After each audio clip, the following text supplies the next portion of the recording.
Hello and welcome to another Watercolor Wednesday. If you joined me last week, we painted one large painting with flowers sitting in the grasses. So this one's not much different. We're just going to use two smaller little pots, one sitting behind the other, still in the grass with the sky around it. I wanted to just kind of ease ourselves into the paintings, so it's not very difficult. It still can be completed within a short amount of time. So the stamps that we need for this painting are in the small container set for art impression stamps. I use the larger pot right here, and then this little curved pot on the side. In the original foliage set stamp, flower set stamp, we do this little daisy bunch. In the mini flower set, we use quite a few of these. So this little bunch right here, these little dot kind of baby's breaths, little blooms, these little leaves, and then these three little heart blooms. And then lastly, in the original foliage set, we use the small grasses. So to begin, I cut my paper into a 3x3. Not a very big painting. I don't make very large paintings. The biggest I make is a 5x7. So today we're only going to do a 3x3 painting. So you can do it really quickly, not a lot of time, and give it to someone that you love and make a card or frame it or whatever. So to begin, we're going to do the larger squared off pot, and we're going to start with 45 sepia. And again, I use the Marby markers, Le Plume 2. You can use Tombows, whatever you have available, but we're going to start with like a sepia, like a light browny green color. So 45. We're going to color the entire pot. And I'm going to kind of put this a little lower so there's room for the blooms. So just off center and press that down. So I'm not going to do anything else to it right now. I'm actually going to take some Post-it tape and we're going to cover up, let's do this way. We're going to cover up that pot because we're going to place another pot right next to it, and we don't want that, we want it to go behind. So again, we're going to do the round one with the sepia, same sepia, and color the entire thing. And then kind of figure out how much you want to overlap them and how far back or up or whatever you want to do, and then stamp that down. So now, that turned into a little bit of crooked one, but that's okay. So now, instead of this pot being on top of this one, the Post-it paper masked it, and so now you can tell one's behind the other one. So at this step, we're going to do our water and drag the colors out of the lines. Remember to pinch off your brush. We're going to start and just kind of drag the color out into the sides. Never cross your lines, because you don't want to lose your line entirely. You just want to like kind of touch them and drag the color out. So anywhere that would be darker, you can, obviously will be darker. The center, since the pots are rounded, or at least these pots are rounded, will stay white. So for this one, since the line didn't go all the way, it's okay. I would make it a little darker, a little closer to the center, since there would be kind of a shadow onto that pot.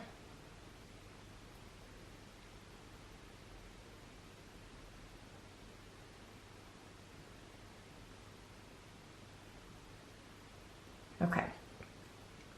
So there are the colors dried out, and now we're going to actually paint them in. So for this big pot, I made it kind of like a gray tone, if you can see. And so for that, you're actually going to combine African Violet number 86. So I'm going to scribble some on my palette. And then along with the sepia. So I'm going to scribble both of those on my palette. And now I'm going to mix those two colors, and they make like a gray tone when you mix them together. So again, I'm going to kind of start to the sides where it would be darkest along the bottom. Remember, with watercolor, you want to start lighter and then layer to go darker. I probably should have gone a little lighter to begin with, but you know, we all make mistakes sometimes. So I'm going to feather that in. So now you can see it's more of it's a grayer pot. If I wanted to, I could add a little bit more of the purple or the African violet, and it would take more of like a purpley blue hue instead of being like so gray. And again, you know, you could add wherever you want it darker. These dry pretty quickly since you don't use a lot of water, and then there's the markers. So, okay, I'm gonna leave that pot alone for a few moments. Next on my palette, I'm going to do number 101 Tropical. So again, I'm just gonna scribble that onto my palette. And then get some water. Way too much water again. Okay, and then I'm going to paint this in. So since this one again is tucked behind a pot, I'm going to make it a little darker farther into the center because there'd be more of a shadow. Just think about, you know, when you see sunlight, or you know, if you have a lamp, how highlights happen on certain objects.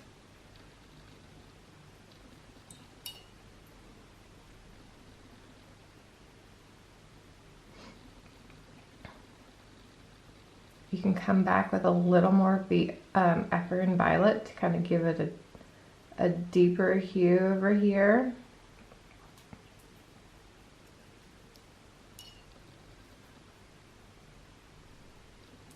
And then, you know, layer it until you get the color that you like. If you want it to be a lighter tone, then, you know, just stop and when you're happy with it. If you want it to be a little darker, keep adding until you get the look that you want. Okay, I'm gonna let that dry for a moment. Next, we're actually gonna start with this pot and its flowers. So we're going to do this small little bunch of flowers right here. So for this one, we're going to use two colors. And we're also going to need another piece of Post-it tape. So if you had the Post-it tape from this one, you could always reuse it. It's sticky more than once, unless, you know, you've just used it a ton. So for this, I'm going to lay it right over where it meets the top of that pot, and then just press it down, because I don't want the stems to accidentally go into this pot. So for this little bunch, we're going to do two tones. So the best that you can, color the stems, and then you'll come back and do the flowers. So the flowers, I'm doing Brilliant Yellow, number 43, and the stems was number 15, Olive Green. So for these, I'm going to start right in the center, and I'm going to do multiple stamps of them. And then I will do some more. I think I'm just going to do just the blooms for this part.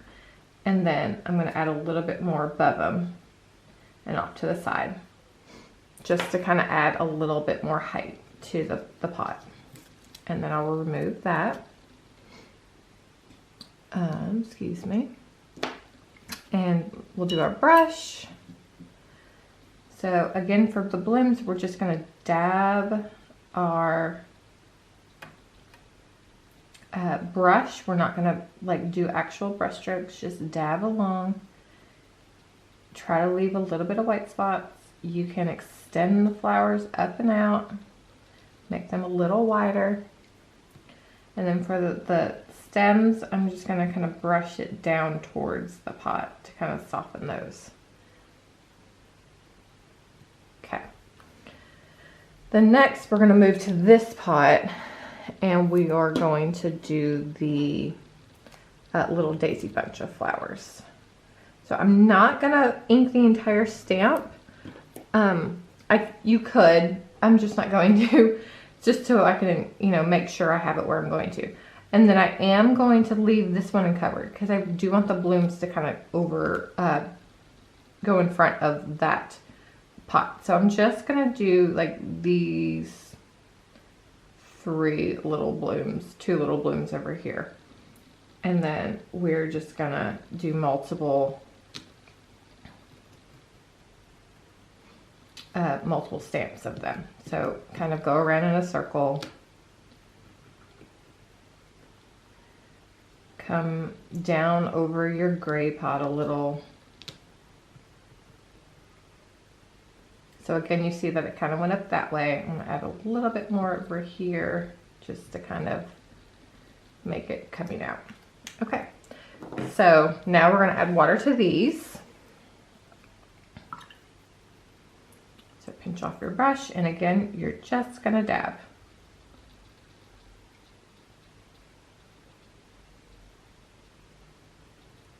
I don't think I mentioned that was number 8 violet. I'm sorry. I'm new to these videos, so bear with me while I forget to say something.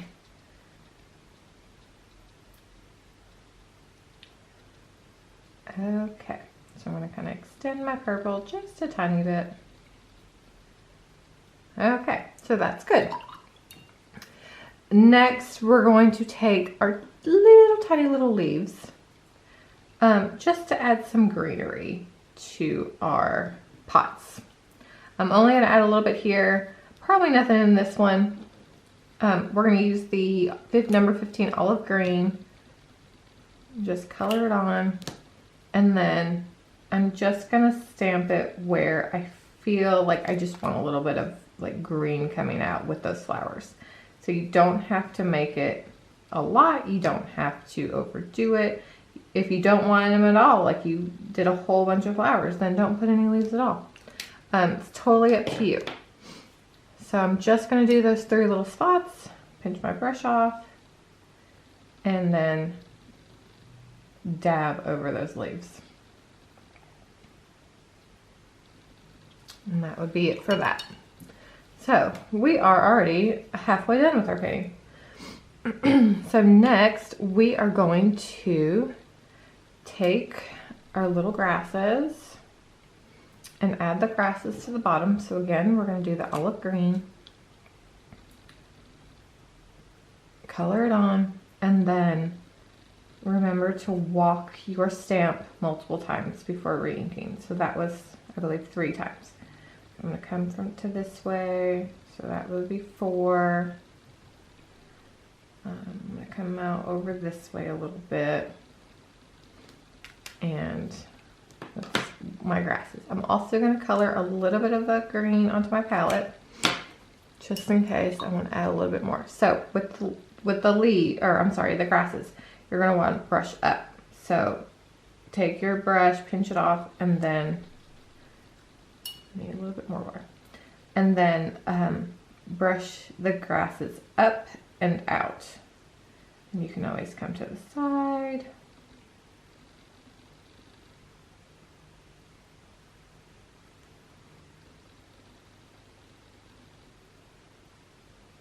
Okay, and I'm going to take a little of my green and kind of paint a little in here down at the bottom, just to kind of extend it. I don't want to go all the way to the bottom. Now we are going to take number 17 Still Blue, color that onto my palette, and this is going to be for our sky. So again, for the sky, I don't actually like do brush strokes. I like to dab it around. Try not to touch your pot or your flowers, because you don't want to accidentally drag that color out into your sky. You don't want to change it. So just kind of paint it around. I like to dab it because I like the texture that it gives. I mean, if you want to try brush strokes, if you feel more comfortable with brush strokes, then go for it. You know, do what makes you comfortable. I, you know, worked at the point of where I was happy with my skies whenever I would just dab them. So yeah, just kind of, you know, practice, do what's happy, you know, work, what makes you comfortable. Okay, so there's the sky. So again, I leave a little bit of a white border because then once it goes in the frame, it's kind of like a pre-matte per se. Lastly, inside of our grass, when our grass is dry, you don't have to do this little part, but I just kind of like to add a little something. I'm going to take these little tiny dots and the yellow, and I'm going to add them down to the grasses, as if like some of these blooms fell or they're growing like, you know, on the ground next to it. And then for this, you know, just kind of dab. When you add the water to these markers, it brings out the color. So it's not super noticeable, it's just something I like to do. And lastly, which, see, this is a super fast little painting. I love to use these little kind of heart-shaped petals as butterflies. They're just like the perfect little shape for butterflies when I'm doing flower ones. So I'm going to use the African Violet number 86. And I'm just going to kind of color 2 of them over here. And we'll just kind of add 2 on that side. And then I'll do all 3 and kind of have 3 of them kind of flying towards the flowers. And that's it. I'm going to just add the smallest amount of water to those because I don't want them to bleed out and lose their shape. And that would be our little painting. Take the small end of your marker or a pencil or a pen and sign and date it. And I'm going to have to remember that 2020 is going to happen soon. So yeah, I hope you like this. Again, super simple. I'm not really sure how much time that took. I wasn't paying attention. But yeah, make it into a little card. Frame it for a friend or keep it for yourself. Perfect little gift. Stay tuned next week and we'll keep expanding our watercolor journey together.